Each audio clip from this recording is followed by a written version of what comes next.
श्री शिवाय नमस्तुभ्यम हर हर महादेव। देखिए दोस्तों, आज का यह वीडियो बहुत ही ज़्यादा खास और बहुत ही ज़्यादा विशेष होने वाला है। देखिए दोस्तों, हम सभी जानते हैं कि कल दिनांक 13 मई को वैशाख मास का सोमवार है और आप सभी जानते हैं कि सोमवार का दिन हमारे महादेव को समर्पित होता है। इसीलिए आपको इस दिन चावल के दानों से और बेलपत्र से शिवलिंग के सामने एक ऐसा अचूक उपाय करना है जो आपके व्यापार के लिए हैं, जो आपकी नौकरी के लिए हैं, जो आपके धन धान्य के भंडार को बढ़ाने वाले हैं, जो आपके बच्चों की तरक्की के लिए हैं, उनके बुद्धि ज्ञान और विवेक की प्राप्ति के लिए हैं। अगर वह किसी भी गलत मार्ग में चले गए हैं तो उनके मार्ग को सही करने के लिए हैं। पूज्य गुरु जी का यह उपाय यदि आप इस सोमवार के दिन कर लेते हैं तो आपके जीवन के सारे संकटों का अंत हो जाता है और आपको भी निश्चित ही अपने जीवन में धन संपदा की प्राप्ति होती है।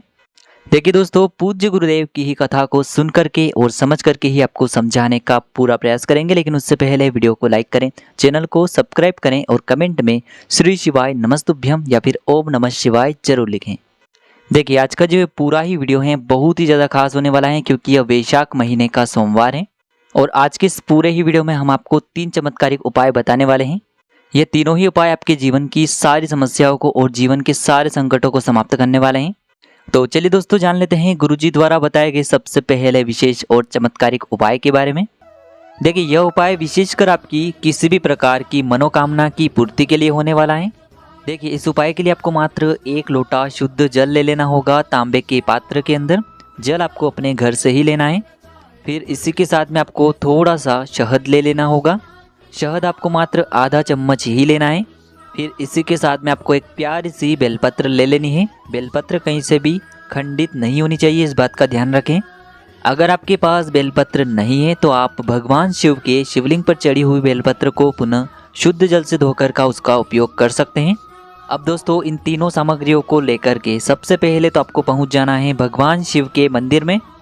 पूज्य गुरु जी के अनुसार सोमवार का जो दिन होता है उस दिन शाम के समय प्रदोष काल में साक्षात भगवान शिव शिवलिंग में विराजमान होते हैं।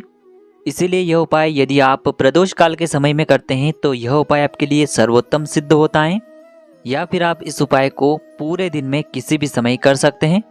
अब देखिए दोस्तों, आपके पास जो एक बेलपत्र है, बेलपत्र में 3 पत्तियां होती हैं। तो बेलपत्र की जो चिकनी साइड होती है, उन्हीं 3 पत्तियों में जो सबसे आगे वाली पत्ती होती है, जिसे सबसे बड़ी पत्ती कहा जाता है, तो इसकी चिकनी साइड पर आपको ओम का निर्माण शहद से कर देना है और नीचे की साइड में दोनों पत्तियों पर आपको एक एक शहद की बिंदी लगा देनी है। देखिए, आप जो बेलपत्र पर ओम का निर्माण करेंगे, एक एक बिंदी लगाएंगे, वह आपको अपनी चीटी उंगली की जो पास वाली उंगली होती है, अनामिका उंगली, उसी से लगाना है।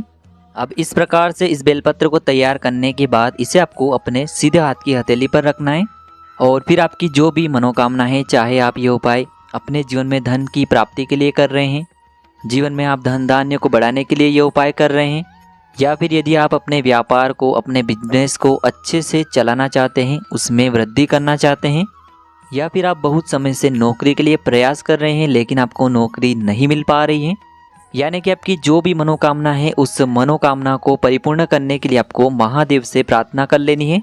और यह जो एक बेलपत्र है इसे आपको भगवान शिव के शिवलिंग पर अर्पित कर देनी है, यानी कि शिवलिंग पर इस बेलपत्र को आपको चिपका देना है। देखिए, बेलपत्र की डंडी नीचे की तरफ रहेगी और इसकी जो चिकनी साइड है वह शिवलिंग से स्पर्श रहेगा जिस तरफ आपने शहद लगाया है।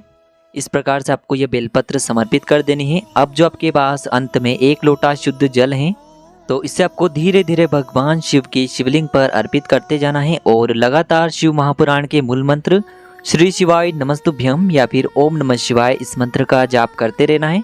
जल को समर्पित करते समय आपको सोमेश्वर महादेव का मन में स्मरण करते रहना है। पूज्य गुरु जी ने बताया है कि जो भी व्यक्ति इस प्रकार से सोमवार के दिन यह चमत्कारी उपाय करता है तो आपकी किसी भी प्रकार की मनोकामना है, चाहे जो भी मनोकामना हो, तो सोमेश्वर महादेव की कृपा से वह मनोकामना बहुत ही शीघ्रता से परिपूर्ण हो जाती है। अब दोस्तों, इसके बाद हम जान लेते हैं गुरुजी द्वारा बताए गए दूसरे खास उपाय के बारे में। देखिए, यह उपाय बहुत ही खास है, विशेषकर आपके जीवन में धन धान्य के भंडार को भरने वाला है, या फिर आपकी किसी भी प्रकार की मनोकामना को परिपूर्ण करने वाला है। देखिए, इस उपाय के लिए आपको मात्र 1 लोटा शुद्ध जल लेना है। लोटा आपको तांबे का नहीं लेना है, केवल और केवल स्टील का लोटा ही आपको लेना है।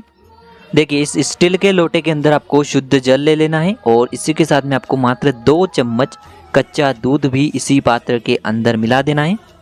पूज्य गुरुजी ने बताया है कि केवल आप 2 बूंद भी यदि कच्चा दूध इस पात्र के अंदर डाल देते हैं तो वह आपको इसका पूर्ण फल ही प्रदान करता है। फिर इसी के साथ में आपको मात्र एक चावल का दाना यानी कि अक्षत का दाना भी लेना है। चावल का दाना लेते समय आपको ध्यान रखना है कि यह कहीं से भी टूटा हुआ खंडित नहीं होना चाहिए। अब देखिए, मात्र इस एक चावल के दाने को और इस एक लोटे जल को सीधे लेकर के आपको पहुंच जाना है भगवान शिव के मंदिर में। यह उपाय भी आप सुबह से लेकर के शाम तक किसी भी समय कर सकते हैं। मंदिर पहुंचने के बाद आपके पास जो एक चावल का दाना है उसे आपको उसी पात्र के अंदर डाल देना है। ईदम अक्षतम ओम नमः शिवाय इस मंत्र का जाप करते हुए। अब देखिए दोस्तों, इस पात्र के अंदर आपने एक चावल का दाना डाला है, साथ ही साथ कच्चे दूध से युक्त जल आपने तैयार किया है। तो इस पात्र को आपको धीरे धीरे भगवान शिव के शिवलिंग पर समर्पित कर देना है। श्री शिवाय नमस्तुभ्यम इस मंत्र का जाप करते हुए। देखिए, जैसे ही आप यह जल समर्पित करेंगे तो यह जल शिवलिंग से होकर के जलाधारी की ओर बह करके आएगा। तो वहाँ पर आपको एक अन्य खाली पात्र भी रख देना है, जिससे कि यह जल जो है उस पात्र के अंदर आ जाएगा। आप स्टील की कटोरी भी रख सकते हैं, स्टील का गिलास भी रख सकते हैं, केवल आपको एक खाली पात्र रखना है। फिर इसके बाद आपकी जो भी मनोकामना है उसे आपको महादेव से बोल देना है। अब दोस्तों, जो आपने इस पात्र में जल को झेला है इसे सीधे आपको लेकर के पहुंच जाना है अपने आसपास किसी भी बेलपत्र के वृक्ष के वहाँ पर। देखिए, यह उपाय इसीलिए खास हो जाता है क्योंकि सोमवार के दिन यदि हम बेलपत्र के वृक्ष के नीचे किसी भी प्रकार का पूजन करते हैं तो इससे हमें शिव और शक्ति दोनों की कृपा प्राप्त होती है। क्योंकि सोमवार के दिन बेलपत्र के वृक्ष में साक्षात महालक्ष्मी का निवास होता है और बेलपत्र का जो वृक्ष है वह माता पार्वती के अश्रुओं से उत्पन्न हुआ है। इसीलिए हम बेलपत्र के वृक्ष के नीचे यदि कोई भी उपाय करते हैं तो इससे महादेव अति शीघ्रता से प्रसन्न हो जाते हैं। देखिए, आपने यह जो जल एकत्र किया है इसे आपको बेलपत्र के वृक्ष की जड़ में यानी कि बेलपत्र के वृक्ष में आपको समर्पित कर देना है और आपको श्री शिवाय नमस्तुभ्यम या फिर ओम नमः शिवाय इस मंत्र का जाप करते रहना है। फिर आपको बेलपत्र के वृक्ष के वहीं पर माता पार्वती से भी प्रार्थना कर लेनी है जो आपने शिवलिंग के वहाँ पर बोली थी। उसी मनोकामना को आपको बेलपत्र के वृक्ष के वहाँ पर भी बोल देना है। बस आपको एक विशेष बात का ध्यान रखना है कि ये उपाय आपको सूर्यास्त से पहले ही कर लेना है, क्योंकि सूर्यास्त के बाद हम किसी भी वृक्ष में जल अर्पित नहीं करते हैं।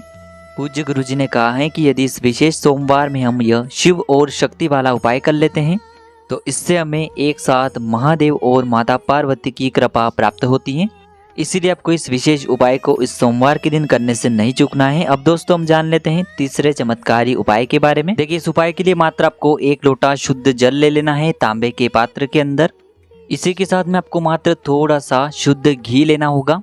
घी आपको यदि गौ माता का प्राप्त हो जाता है तो यह आपके उपाय के लिए बहुत ही सर्वोत्तम होता है। तो इस प्रकार से आपको मात्र थोड़ा सा शुद्ध घी लेना है। अब मात्र इन दोनों सामग्रियों को लेकर के सीधे आपको पहुंच जाना है भगवान शिव के मंदिर में। गुरुजी ने कहा है कि यह उपाय आप सुबह भी कर सकते हैं और शाम के समय में भी कर सकते हैं। देखिए, शिवालय पहुंचने के बाद आप जो घी लेकर के आए हैं उससे आपको शिवलिंग पर माता अशोक सुंदरी वाले स्थान पर इस घी का लेपन कर देना है। देखिए, यह जो घी है आपको अपने सीधे हाथ की चीटी उंगली की जो पास वाली उंगली होती है, अनामिका उंगली, उसी से माता अशोक सुंदरी वाले स्थान पर लगाना है। सामने आपको दिखाया जा रहा है जलाधारी के बिल्कुल बीच में जो स्थान होता है जहाँ से जल बह करके आता है, उसी स्थान पर आपको इस घी का लेपन करना है। देखिए, घी का लेपन करते समय आपके शरीर में किसी भी प्रकार का यदि रोग हो गया है या फिर आपके घर के किसी भी सदस्य के शरीर में कोई भी रोग हो चुका है तो आपको कुंदकेश्वर महादेव का मन में स्मरण करते रहना है। और यदि आप अपने जीवन में कठिनाइयों को और समस्याओं को दूर करके जीवन में सुख समृद्धि प्राप्त करना चाहते हैं तो आपको चंद्रमौली महादेव का स्मरण करना है। या फिर यदि आप जीवन में कर्ज से बहुत अधिक परेशान हो चुके हैं तो आपको ऋण मुक्तेश्वर महादेव का स्मरण करना है। माता अशोक सुंदरी वाले स्थान पर इस घी का लेपन करने के बाद आपके पास जो 1 लोटा शुद्ध जल है उसे आपको धीरे धीरे भगवान शिव के शिवलिंग पर अर्पित करते जाना है और लगातार आपको शिव महापुराण के मूल मंत्र श्री शिवाय नमस्तुभ्यम इस मंत्र का जाप करते रहना है। देखिए, आपकी अनामिका उंगली में जो थोड़ा सा घी और लगा हुआ है उसे आपको साफ नहीं करना है, इसे सीधे आपको अपने घर पर लेकर के आना है। अब दोस्तों, आपके घर का जो मुख्य द्वार होता है, मेन गेट होता है, उसी पर आपको जो आपने माता अशोक सुंदरी वाले स्थान पर घी का लेपन किया था उसी उंगली से इस घी की एक बिंदी लगा देनी है। यह बिंदी लगाते समय भी आप यदि यह उपाय ऋण मुक्ति के लिए कर रहे हैं तो ऋण मुक्तेश्वर महादेव का स्मरण कर लिए। यदि आप रोग मुक्ति के लिए कर रहे हैं तो आपको कुंदकेश्वर महादेव का स्मरण कर लेना है। जीवन में सुख शांति प्राप्त करने के लिए यदि उपाय कर रहे हैं तो आपको चंद्रमौली महादेव का स्मरण कर लेना है। पूज्य गुरुजी कहते हैं कि सोमवार के दिन किया गया यह उपाय हमारे जीवन की इन तमाम समस्याओं को समाप्त कर देता है और हमें सुख समृद्धि तथा वैभव की प्राप्ति करवाता है। तो दोस्तों, इस प्रकार से आज के इस वीडियो में हमने आपको सोमवार के दिन किए जाने वाले 3 बहुत ही चमत्कारी उपाय बताए हैं। यदि उपाय से जुड़े किसी भी प्रकार के सवाल हैं तो कमेंट में पूछ लें। उपाय को करते समय आप किसी भी प्रकार की गलतियां न करें। श्री शिवाय नमस्तुभ्यम। हर हर महादेव।